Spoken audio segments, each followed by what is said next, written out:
দাঁড়িয়ে আছি বন্দনা হোটেলে। এটা ফাটাপুকুরে শিলিগুড়ি থেকে জলপাইগুড়ি যাওয়ার রাস্তায়। এখানে ভীষণই রিজনেবল প্রাইসে আপনি খেতে পারবেন।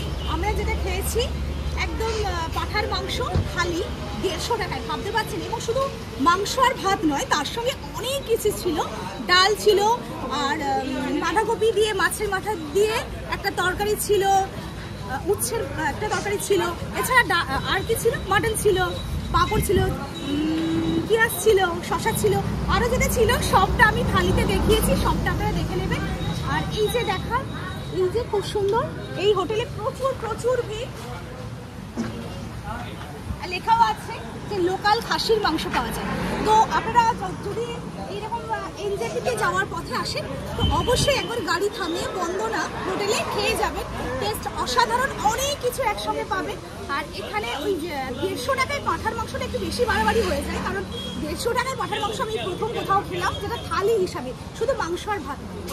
তো দেখুন শিউলি হেসেল, সকলকে অনেক ভালোবাসা। চলে আসবেন আসার পথে, আর ভালো লাগলে অবশ্যই সাবস্ক্রাইব করবেন শিউলি হেসেল।